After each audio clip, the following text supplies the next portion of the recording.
Hey, everybody. Welcome to the Daily Check-In. I'm Ned Bellavance, Ned1313 on the Twitter, and this is a daily live stream that I attempt to do at 11:30 a.m. Eastern Time every weekday. And so far, I've been doing this will make a month. It's April 30th, everybody. Congratulations. You basically made it through the month of April, which is impressive by any stretch of the imagination. So well done. Kudos to you. We're almost in May. Whew, I hope May is better than April, or at least that it goes by faster. I guess we'll see.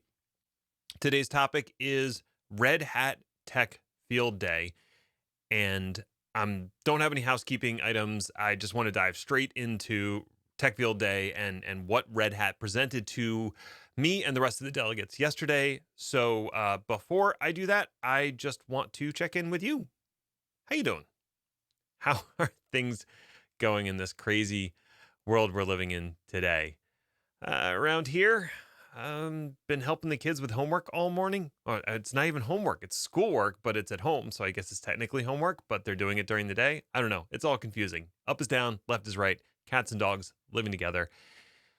But we're making it through, and we finally made it through a whole month of this. So the whole thing started for us around Pi Day, which is March 14th, which also happens to be my wedding anniversary.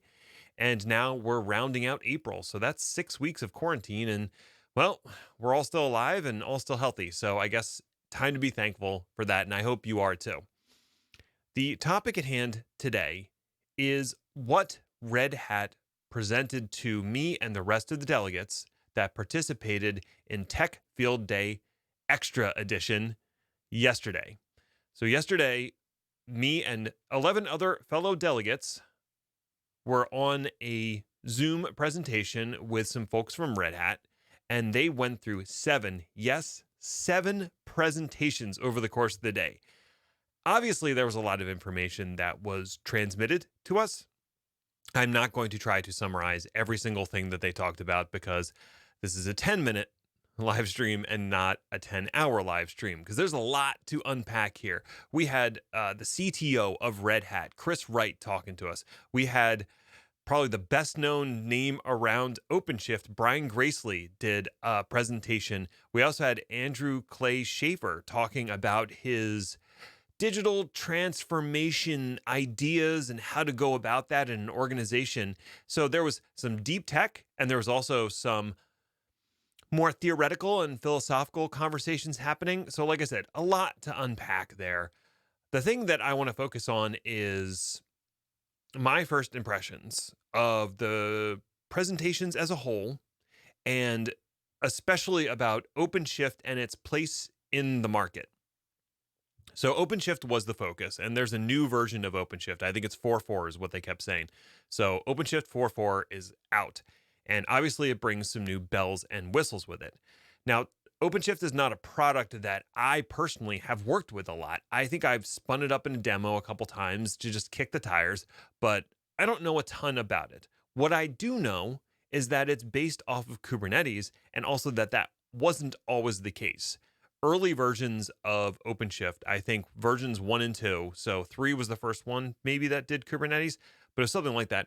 1 and 2 were not specifically using Kubernetes. They were using a homegrown orchestration and provisioning piece of software that Red Hat had created. But then they kind of saw the writing on the wall, as everyone did, that Kubernetes was going to be the container orchestration mechanism of choice. And with that next version of Openshift, they made that change.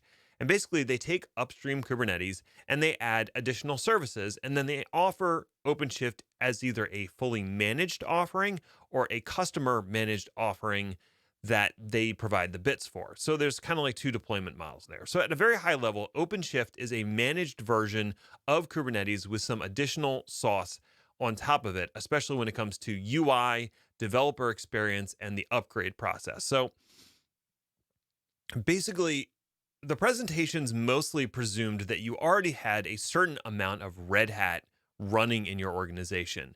If you are someone who is like a pure Windows shop today with no OpenShift and no Red Hat, or if you are purely running in AWS or purely running in Azure, you weren't really the target market for the conversations that we were having.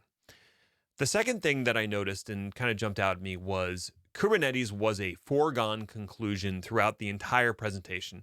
The assumption is if you are doing containers, you are also using Kubernetes. And Vamsi just jumped in the chat and said he loves Openshift. So that's awesome. I'd love to hear your thoughts about that as well. And, maybe you can check out some of the Tech Field Day coverage and let me know if we did it justice. But the foregone conclusion in all of this was Kubernetes is the way forward, and that's not going to change. One of the things that came up in the chat, and this was bandied about a few times, was, well, OpenShift already made the shift from an internal project to using Kubernetes as the underlying orchestration. Does that mean that in a few years' time, it might jump to a different orchestration? And I think the migration from pre-Kubernetes to post-Kubernetes was a little, not super painful, but is something you had to do if you were running OpenShift. So are you going to have to go through that same pain if they make that shift again? That was not answered in a way that I felt was particularly satisfying. But with the emphasis on Kubernetes and the focus on it, I think it's pretty obvious that Red Hat is committed to using that. And I would say, in all likelihood, they'll continue to use that as the underlay, the orchestration engine for OpenShift for the foreseeable future. So I'm not like super worried about that, but I understand the concern that you changed once. What if you change again? The thing about Kubernetes is the way that they were presenting it, it followed this concept of the narrow waist. And the idea of the narrow waist, it was first sort of floated around IP or Internet Protocol, which is sort of the central underlying protocol for all of the internet, right? And what it does is it creates a separation between two layers. Above it, when it comes to IP, you have all the applications that were built on top of networking. So think all the websites and all of the everything else, basically TCP, UDP, and all the higher level protocols that rely on IP as sort of that transport layer. And then below it, you have all of the hardware that runs the internet, the routers and switches, etc. IPs that narrow waist that allows for a lot of experimentation and advancement below, and a lot of experimentation and advancement above, while keeping a common interface layer between them. And the idea was kind of like Kubernetes could be that. It could be below it, you have the container, whatever container engine you want to run, and you have all of those implementation details, but those don't really matter because Kubernetes is that layer of abstraction. And then above it, you have the applications that you're building and you're consuming that layer of it. So that's sort of how Kubernetes was presented. The thing about the narrow waist concept is that middle needs to be relatively simple. It needs to be standardized to a certain degree. And you don't want a lot of bleed between the layer above, the narrow waist, and the layer below. That it should be very distinct on its own. And that means not including a lot of bells and whistles in that narrow waist. And that's certainly true of Kubernetes. It is missing a lot of bells and whistles because you want to augment it with other things. And that's essentially what they were saying, is that Kubernetes is not feature complete. Now, you can roll your own tools or use a smattering of tools from different vendors to add that feature completeness into your deployment, or you can go with something like Openshift, which already includes all of this additional tooling, but you are using the opinionated approach that Red Hat has.